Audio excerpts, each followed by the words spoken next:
Morning everybody. I've had a question this morning from a viewer whose name is Georgia Nikoloudis. Georgia, I hope you're watching this and I hope that I got your surname, I pronounced your surname correctly.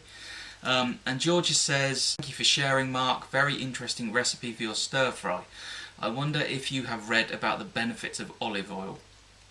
A small amount of oil helps your body to absorb the vitamins from the vegetables, and fresh onion and garlic would give you more health benefits than the powdered form." Now obviously Georgia is referring to the fact that I use quite a lot of powdered garlic and onion in a lot of my foods. First of all, with the olive oil, I had cut all oils completely out of my diet.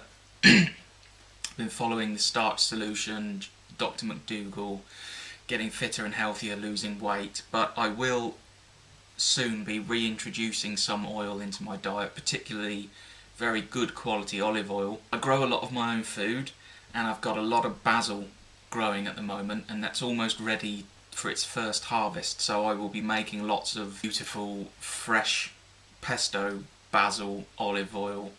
I don't use pine nuts in my pesto because A, they don't really have much in the way of health benefits, and B, a small bag of pine nuts is very expensive. What I tend to do is I'll make different batches of pesto. I'll have Brazil nut pesto or walnut pesto, or my favourite is cashew nut pesto. Very soon I'll be picking all my own basil and making lots of fresh pesto, and I will be using olive oil, and I'm going to reintroduce olive oil. I think there's a lot of scaremongering out there about oil and about how it's not good for you and it's higher in fat, and you know, yes, it is higher in fat. If you're trying to lose weight, you want to cut a lot of it out of your meals, but the point is that I make most of my own food now, and most of my own food contains no oil whatsoever. I don't buy my own bread, which often has oil. I make all my own bread, I put no oil in it, so most of my diet now is oil free.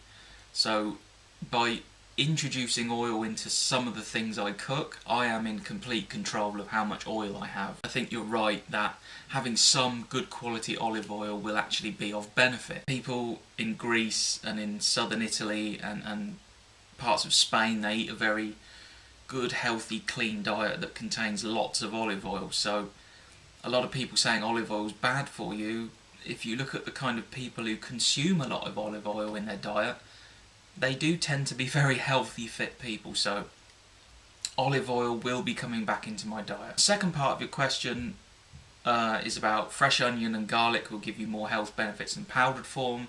I couldn't agree with you more. You're absolutely right. The reason that I use powdered, well, there are several reasons. The first reason I use powdered onion is because I cannot stand to actually eat onion. I hate eating onion and I can't do it. I hate the texture of the onion, I hate the crunch, I hate the softness, you know, depending on how you cook it.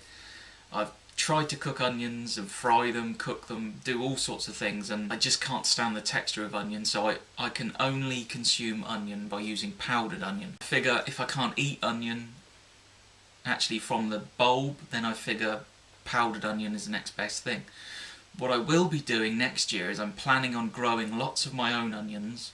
I'm going to buy myself a dehydrator, and then I'm going to use my coffee grinder to actually make my own powdered onion.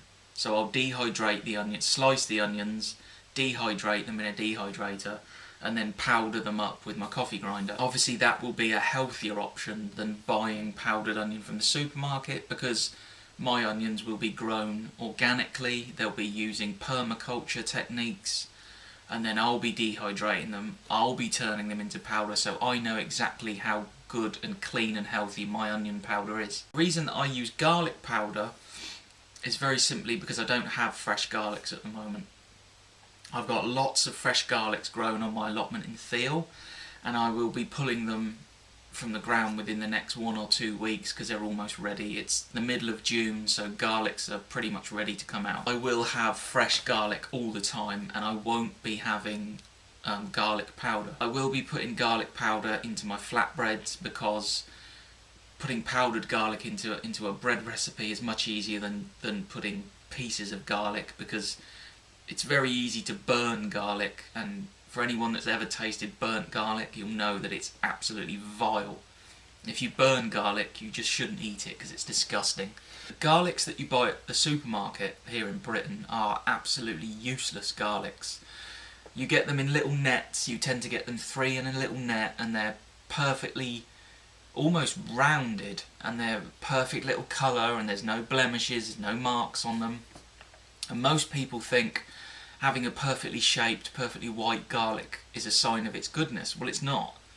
For those of you who ever grow your own garlics, you'll know that when you pull a garlic out the ground, it has different colours, the skin is different colours, it might have a little blemishes on the skin, it's different shapes, it's different sizes. A knobbly garlic that's different shapes and sizes is a good, healthy garlic. The kind of garlics you buy in the supermarket, they're force grown, they're grown to be a certain shape, a certain weight, a certain colour, and they're not very good for you. Also, if you've ever grown your own fresh garlic and compared it to a supermarket garlic, when you cut into a freshly grown garlic, the garlic is actually wet, and it's so beautiful to cook with fresh garlic. It's wet, it's juicy, it's perfect, it's beautiful. When you cut into a supermarket garlic, it's not wet. It might be a little bit moist, it probably even quite dry. Fresh garlic will go into my pesto with my fresh homegrown basil, with some olive oil. I hope that answers your question, Georgia. I hope it answers questions that other people might have.